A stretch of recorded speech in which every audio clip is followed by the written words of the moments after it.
In the vast and varied kingdom of reptiles, two serpents stand supreme, their names whispered with a mixture of fear and awe. From the dense, humid jungles of Asia, the regal King Cobra emerges, a giant among snakes, possessing a power that commands respect from all other creatures, including its own kind. And from the sun-scorched, cracked earth of Central Australia, the elusive Inland Taipan glides, a phantom armed with the most toxic venom known to science. Both are apex predators, masters of their domains, and unequivocally two of the deadliest snakes on our planet. For millennia, they have ruled their respective continents, their paths never destined to cross in the wild. But here in this unique arena of speculation and science, we bring these two titans together. We will delve into the very essence of their lethality, examining the sophisticated chemical weapons they wield and the intricate strategies they employ. We will explore their behavior, their power, and their relationship with the one creature that has encroached upon both their worlds, humankind. The question that hangs in the air, heavy with anticipation, is a simple one, yet profoundly complex. If these two champions of the serpent world were to meet in a hypothetical battle for supremacy, which would emerge victorious? Which of these magnificent creatures is truly the most dangerous? Prepare yourselves as we witness a clash of titans, a showdown between the king of snakes and the ghost of the outback. The stage is set for a battle of legendary proportions. Across the sweeping landscapes of South and Southeast Asia, from the tangled undergrowth of Indian forests to the misty highlands of the Philippines, lives a monarch, the King Cobra, Ophiophagus hana. The name itself, Ophiophagus, is a chilling declaration of its nature, snake eater. This is not merely a snake, it is a ruler, an active hunter of its own kind. Its sheer presence is enough to alter the behavior of all other serpents in its territory. They know, with primal certainty, that to be seen by the king is to be hunted. Its size is simply breathtaking. Growing up to 18 feet in length, it is the longest venomous snake in the world. When it rears up, it can look a fully grown man directly in the eye. Its scales, often a shade of olive green, tan, or black, are cross-banded with pale yellows, providing surprisingly effective camouflage in the dappled light of the forest floor and in bamboo thickets. This is a creature of remarkable intelligence. Studies and anecdotal evidence from herpetologists reveal an ability to learn and distinguish between different humans. It is not an ambush predator. Instead, the king cobra is an active pursuer, using its keen eyesight, capable of spotting moving prey nearly 300 feet away, and its Jacobson's organ to track chemical trails through the complex forest environment. Its diet sets it apart. It may take other vertebrates like lizards or rodents, but its preferred prey is other snakes. Rat snakes, pythons, kraits, cobras are all on the menu. Nest building is another behavior unique among snakes. The female gathers leaves and twigs, using her body to scrape them into a mound. Inside this two-tiered structure, she lays her clutch of eggs and remains on top as a dedicated guardian. She will fast for the entire incubation period, sometimes up to 3 months, driven to defend her future offspring with legendary ferocity. Far from the humid jungles of Asia, in the remote, arid heart of Australia, lives a very different kind of serpent. It is a creature of myth and legend, once thought to be exceedingly rare, a ghost of the cracking clay plains. This is the Inland Taipan, Oxyuranus microlepidotus, often called the fierce snake, but the name is a misnomer. In temperament, it is shy, reclusive, and prefers to retreat from trouble rather than confront it. But in its veins flows a venom of almost unimaginable toxicity. Compared to the regal king cobra, the Inland Taipan is a model of understated efficiency. It is a slender snake, typically reaching around 6 feet in length. Its coloration is a masterclass in seasonal camouflage. In the summer, its scales are a light olive or rich brown, allowing it to absorb less heat from the relentless sun. As winter approaches, its skin darkens to a deep dark brown, maximizing heat absorption during the cooler months. This adaptation is crucial for survival in an environment of such extreme temperatures. It spends much of its life in seclusion, taking refuge from the scorching heat and potential predators within the deep cracks and fissures or in the abandoned burrows of mammals. It is rarely seen by humans, its secretive nature contributing to its mystique. For decades, it was a near mythical creature to all but the local Aboriginal people, with the first living specimen being found for scientific study only in the latter half of the 20th century. Unlike the king cobra, the Inland Taipan is a highly specialized hunter of one type of prey. Its entire existence is built around the boom and bust cycles of the long-haired rat. In years of plentiful rain, the rat populations explode across the plains and the taipans flourish. When drought returns and the rats vanish, the taipans must endure long periods of famine, their metabolism slowing as they wait for the return of their quarry. A snake's venom is its most defining characteristic, a complex cocktail of proteins and enzymes honed by millions of years of evolution. In the case of the king cobra and the inland taipan, we are looking at two of the most sophisticated chemical weapons in the natural world. Though both are devastatingly effective, they operate in fundamentally different ways, tailored to the specific needs of the snake that wields them. It is a story of quantity versus quality, of brute force versus surgical precision. The king cobra's venom is primarily a potent neurotoxin. It is also cytotoxic, meaning it destroys tissue. When it bites, it delivers a colossal amount of venom. A single bite can inject up to 7 milliliters. This venom courses through the victim's body, targeting the nervous system. It attacks the synaptic junctions, blocking chemical signals from the brain to the muscles. The initial symptoms are severe pain, vertigo, blurred vision, followed by creeping paralysis. The terrifying endpoint of a king cobra envenomation is respiratory failure. The paralysis spreads to the diaphragm, the intercostal muscles, the very muscles that allow us to breathe. Now we turn to the inland taipan. Its venom is a different beast entirely. While the king cobra relies on a massive dose, the taipan relies on unparalleled toxicity. The median lethal dose, or LD50, the amount of venom required to kill 50% of a test population of mice, is the standard measure of venom potency. The inland taipan's LD50 is around 0.025 milligrams per kilogram, making it approximately 50 times more toxic than the venom of the king cobra. The taipan's venom is a complex cocktail, but its key component is a powerful neurotoxin called taipoxin. However, it also contains a potent procoagulant, an agent that causes the victim's blood to clot. This deadly combination attacks the body on two fronts. The neurotoxin begins to shut down the nervous system, leading to paralysis.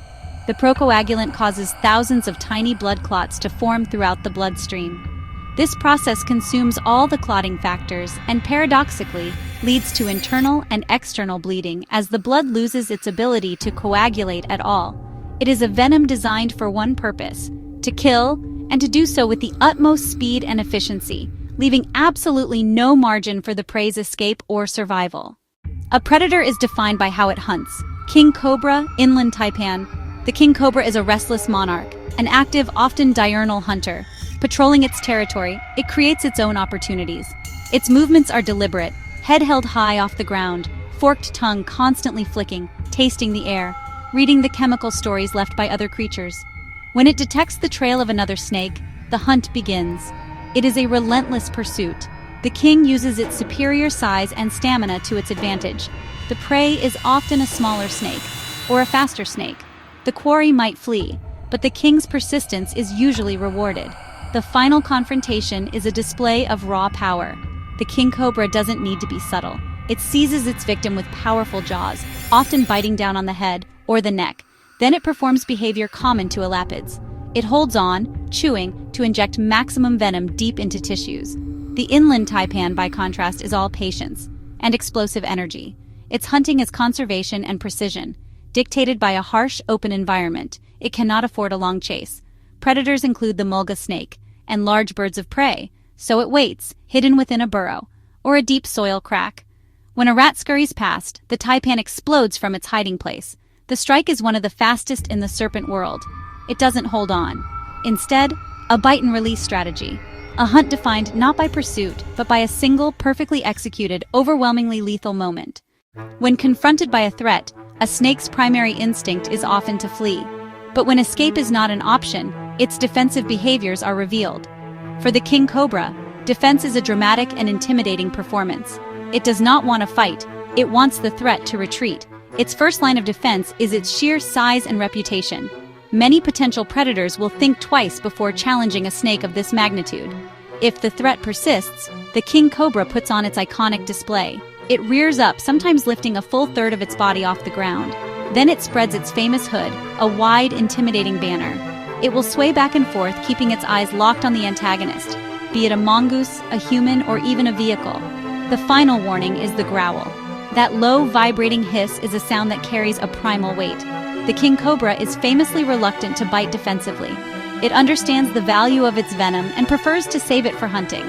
It will often perform mock charges or even closed-mouth bites, essentially headbutting the threat. A venomous bite is the absolute last resort, used only when it feels its life is in mortal danger. The inland taipan's defensive strategy is the polar opposite. It is a strategy of avoidance and invisibility. Its primary defense is its secretive nature and its choice of habitat.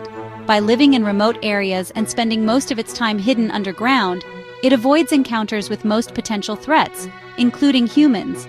If it is discovered and cornered in the open, its behavior is surprisingly timid for a snake of its reputation. It will typically freeze, hoping the threat passes it by. Instead, it flattens its body to the ground and raises its head and neck into a tight S-shaped curve, a posture of readiness. A snake's reputation is often sealed by its interactions with humans. Here, the stories of our two contenders diverge dramatically, painting a picture of one snake as a frequent feared neighbor, and the other as a reclusive, almost mythical phantom. The king cobra's range overlaps extensively with dense human populations. Agricultural lands the fringes of villages, cities across Asia. This proximity inevitably leads to encounters. In India and Southeast Asia, the king cobra is a creature of folklore, revered and feared in equal measure. It is often associated with deities and ancient myths. Despite this reverence, encounters can be deadly. While the snake is reluctant to bite, its sheer size and presence in populated areas mean that bites do occur. Snake charmers, herpetologists, agricultural workers. A bite from a king cobra is a grave medical emergency, with a mortality rate, if left untreated, of over 50%. The statistics, however, tell an interesting story. In a country like India, which suffers tens of thousands of snakebite deaths annually, the king cobra is responsible for a remarkably small fraction. The Inland Taipan story is entirely different. It lives in one of the most sparsely populated regions on the planet. The chances of a person simply stumbling across one are astronomically low. For this reason, despite possessing the most toxic venom in the world, the Inland Taipan has never been definitively responsible for a single recorded human death. This is a staggering fact. The world's most venomous snake is, in practice, one of its least dangerous. There have been a handful of documented bites, all involving herpetologists, snake handlers, people who have deliberately sought out and captured the snake. In every one of these cases, the victim received immediate, specialized medical treatment, including the highly effective Taipan-specific antivenom, and survived. So we have a paradox.